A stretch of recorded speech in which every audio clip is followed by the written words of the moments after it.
ایک صحابی کھڑے ہوئے کہنے لگے یا رسول اللہ آپ نے میرے 3 روپے دینے ہیں 3 درہم. تو آپ نے فرمایا ہاں میں نے دینے ہوں گے پر مجھے ذرا یاد دلا دو.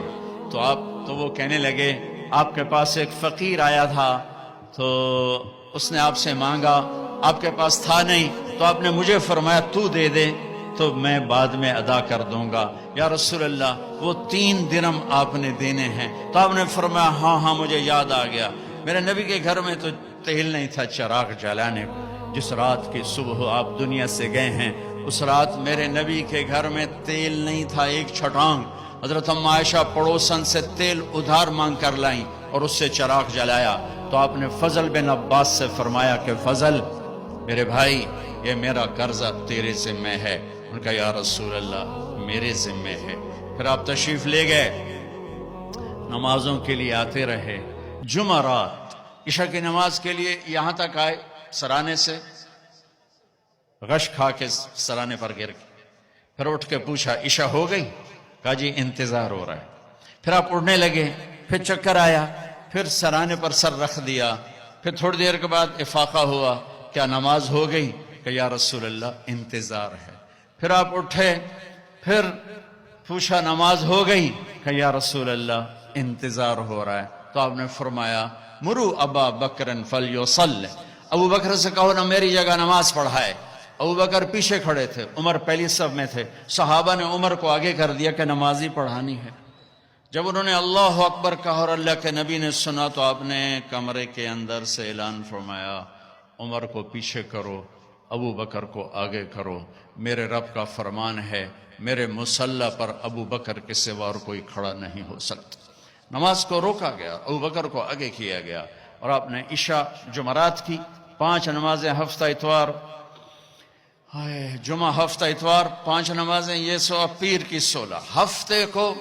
ہفتے کے دن ظہر کی نماز پر ابو بکر نماز پڑھا رہے ہیں. میرے نبی وہاں سے آتے ہیں آہستہ آہستہ چلتے ہوئے آسرے کے ساتھ. ابو بکر کی نظر پڑتی تو ایسے پیچھے ہٹنا شروع ہو جاتے ہیں کہ اب شاید میرے نبی مصلی پر کھڑے ہوں گے, تو ایسے ہوتے ہیں ایسے. تو آپ نے ہاتھ کا اشارہ کیا کھڑے رہو کھڑے رہو, تو وہ پھر ایسے آگے ہو جاتے ہیں. تو میرے نبی الٹے ہاتھ آ کر ابو بکر کے پاس نیچے بیٹھ کر ظہر کی نماز ادا فرماتے ہیں اور پھر کمرے میں تشریف لے جاتے ہیں. یہ آپ کی آخری آمد تھی امت کے پاس. پھر اس کے بعد آپ باہر نہیں تشریف لائے. پیر کا دن آ گیا, فجر کی نماز صحابہ پڑھ رہے, آپ نے ایسے ذرا سا دروازہ کھولا اور اپنی امت کو یوں دیکھا. تو حضرت انس فرماتے ہیں عشق و محبت میں ہمیں یاد ہی نہیں کہ ہم نماز پڑھ رہے ہیں. ہم سب نے نماز میں اللہ کے نبی کو دیکھنا شروع کر دیا ایسے گھر, ہمیں یاد نہیں رہا. تو چونکہ ادھر دروازہ تھا تو سب نے ایسے یوں دیکھنا شروع کر دیا, تو آپ نے دروازہ بند فرما دیا. اندر تشریف لے گئے. اشراق کا وقت ہوا تو آج 12 ربیع الاول ہے.